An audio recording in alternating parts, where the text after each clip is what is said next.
जय जगन्नाथ फ्रेंड्स, जय माँ तारिणी। पुणी आज आउ थे मोर एक फ्रेश नुआ ब्लॉग को थे स्वागत। आपण मैंने बैगण अनेक रेसिपी बनैकी खाई थे रेसिपी को ट्राए करूँ, आपको बहुत टेस्टी लगे। आम भात रुटी आ पखाला भात भी खाईपर। मुझे गोटे जगार किसी पानी नहीं जाइए, गोटे चमच लुण आ गोटे चमच हलदी गुंड पकई तापर बैगण को सब काटिकी मुझे भाव से पकई ये गोटे कढ़ई बसई दबा और से किसी तेल देदेबा। तेल गरम होगापर आम बैगण गुड़ी को पकईदबा। से अल्प किसी लुण आ कि हलदी गुंड पकई तापर आम ताको घोड़े घोड़े भाजवा जमी बैगण गुड़िक पूरा भल भाव सीझीज।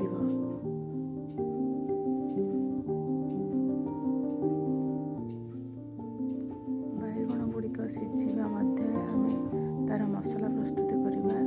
ये मु मसला गोटे ग्राइंडर जार किसी कोला रसुण नहीं, गोटे हाफ इंच अदा खंडे नहीं, गोटे चमच नहीं जीरा, गोटे चमच नहीं धनिया, आ कि सुखिला लंका नहीं।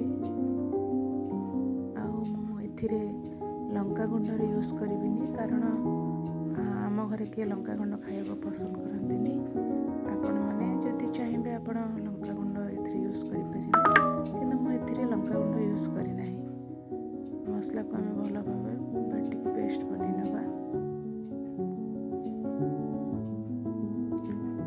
बैगण सब भाजी गला भल भाव आम भल भाव भाजिकी गोटे प्लेट को काढ़ीदेवा।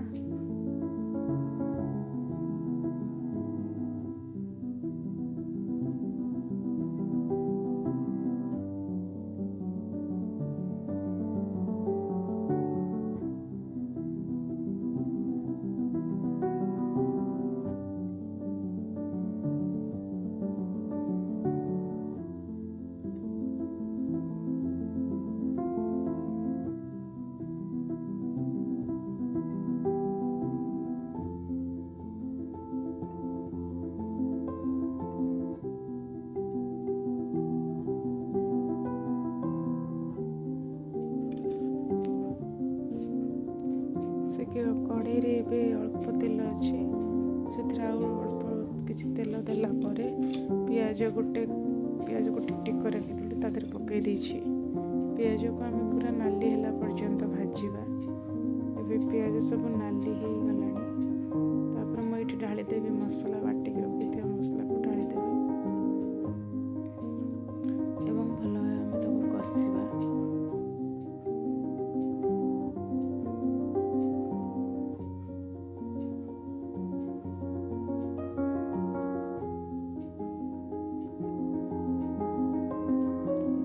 किसी स्वाद अनुसार किसी लुण पकई देछि। बैगण किसी लुण पकई से आम अल्प अल्प लुण पकईवा, एक संगे भल बेसी लुण पकईबानी।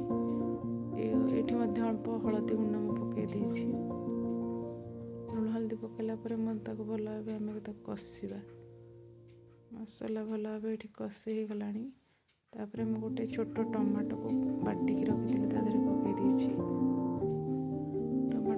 सारा मसला को आम भल भाव कषा।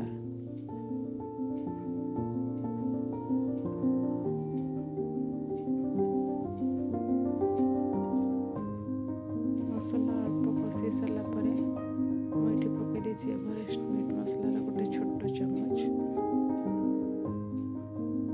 आ कि पानी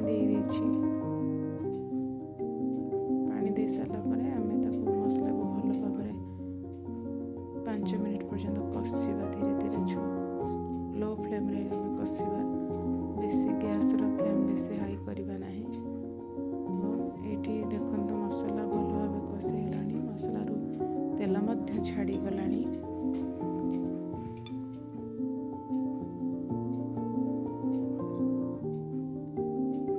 तादरे आम पकईदबा छोट चमच कस्तूरी मेथी किसी गोटा गरम मसला को गुंड करके रखी से गरम मसला गुंड को छोट चमच गरम मसला गुंड ये पकईदेवी।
ବେଶୀ ପାଣି ଦେଇନାହିଁ, କେବଳ ଅଳ୍ପ ପାଣି ମୁଁ ଦେଇଛି।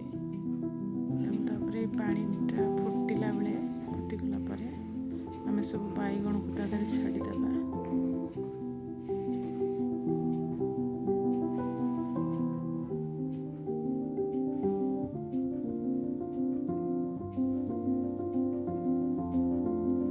ଛାଡ଼ି ସାରିଲା ପରେ କିଛି ସମୟ ପାଇଁ ଆମେ ଛାଡ଼ିବା।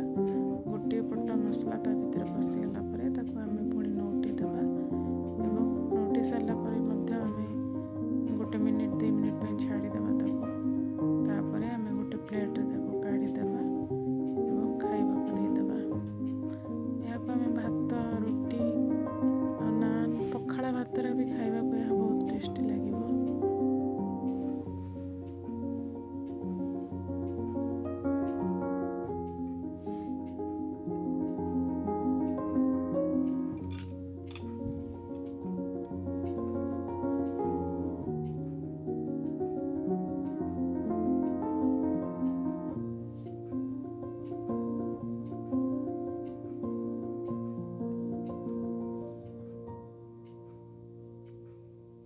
ମୋର ଏହି ରେସିପିଟି ଯଦି ଆପଣମାନଙ୍କୁ ଭଲ ଲାଗିଥାଏ ତାହେଲେ ଏହାକୁ ଲାଇକ୍ ଏବଂ ସେୟାର କରିଦିଅନ୍ତୁ ଏବଂ ମୋ ଚ୍ୟାନେଲକୁ ସବସ୍କ୍ରାଇବ୍ କରିଦିଅନ୍ତୁ। ରହିଲି। ଜୟ ଜଗନ୍ନାଥ। ଜୟ ମା ତାରିଣୀ।